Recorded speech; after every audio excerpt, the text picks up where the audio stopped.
This month's Bucket List Bake Club challenge is Shio pan, or Japanese salt bread.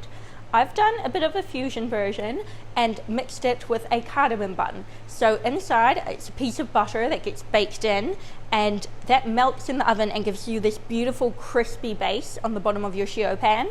I also, in between the layers as I rolled it up, added a cardamom brown sugar butter layer. Bake that off, put a little bit of sugar syrup and some beautiful cardamom sugar on the outside. So it's a perfect cross between a cardamom bun and salt bread. I'm going to show you how to make it right now. Start by making a tanzong dough.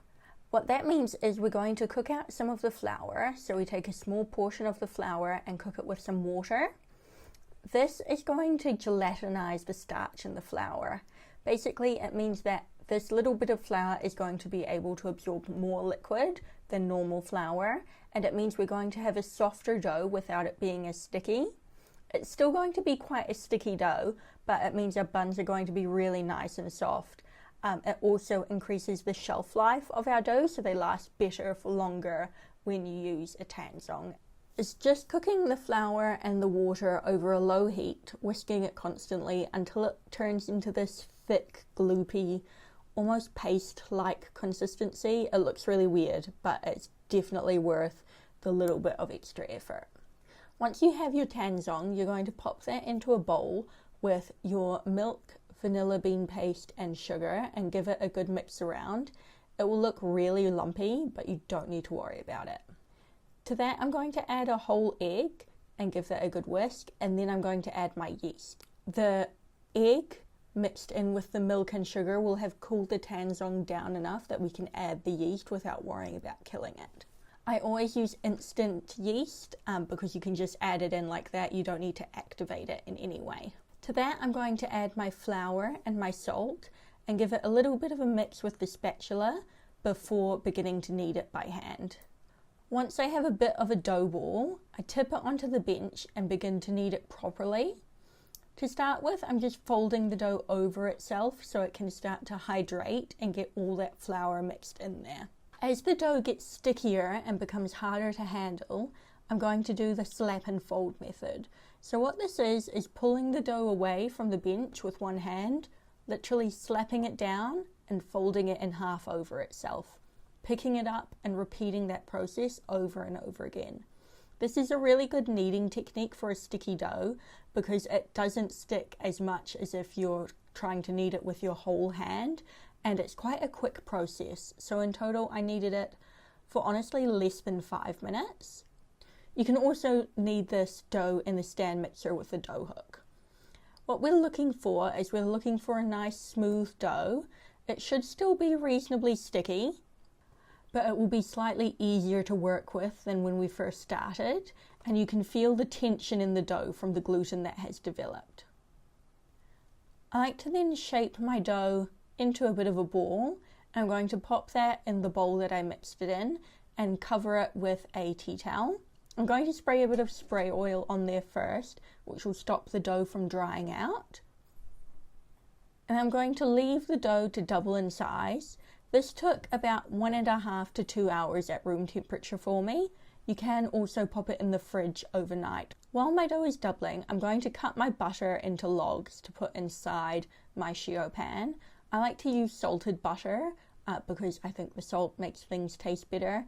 If I wasn't using salted butter, I would put a little sprinkle of salt on top of each butter piece as I'm wrapping it in the bread, which you'll see later on. I'm also going to make my cardamom butter by mixing my very soft butter with brown sugar and some ground cardamom. I want this to be really soft so it's easy to spread on the bread or on the dough as I'm rolling it out, otherwise it will tear my dough. My dough has now doubled in size and I'm going to separate it into 8 pieces. I'm going to take each piece, working one at a time, and squish it down and then roll it into a log, pulling the dough to create a tension, so you're pulling it quite tightly over itself. Once I have my log shape, I use one hand to roll out the end of the dough, so it turns into this weird triangular organic carrot shape is maybe a good way to describe it. They're going to look really weird and you don't need to worry about that. You can see also I'm not using a lot of flour at this stage. I'm putting flour on my dough that is already rolled, but as I'm rolling it, I'm keeping my bench quite clean because that helps the dough to stick, which helps me to get the shape that I want. What this process does is it helps to pull the gluten or the structure of the dough in the way that we want so that the dough will hold its shape better later on. So if you kind of picture the gluten as these rubber bands inside and we're pulling them all in one direction to create a tension within the dough, and that will make our buns rise up really nice and roundly, really nice and round and puff really nicely, as opposed to being a bit lumpy and all over the place. Once I've done that, I'm going to start with the first piece of dough that I pre-shaped, and I'm going to start to roll it out with a rolling pin. What I like to do is, again, using a bit of the bench that doesn't have much flour on it, so the dough sticks to it a little bit. I like to roll the base to get that nice and wide, and then I start to roll upwards while pulling the dough to make it really long. So your dough is maybe about 40 centimeters long at this stage. And it's a really wonky shape. Again, that's totally fine. It is going to look really weird. I then spread my cardamom butter on top of this. I'm using 1/8 of the butter per bun, so there's enough butter for each bun, but just roughly. I then take my little butter block. I'm going to enclose that in the dough. Some people don't enclose it in the dough, so they leave the sides open. I'm not really sure what the difference is. I just quite enjoy doing it and enclosing it in, so I do it that way. And as I roll, I'm pulling the dough, so you can see it's stuck to the bench a little bit at the top, and this is helping me to pull it and make it thinner, so I'm getting more layers on my Shio pan. And then when I get to the end, I'm doing the same thing. I take it off the bench, but I'm still pulling to create a little bit of tension and nice thin layers. And you'll repeat that process for all of the buns. This is my favourite part of it. It's a bit messy with the cardamom butter kind of going everywhere and splooging out, but I just find it really fun stretching the dough and getting as many layers as possible.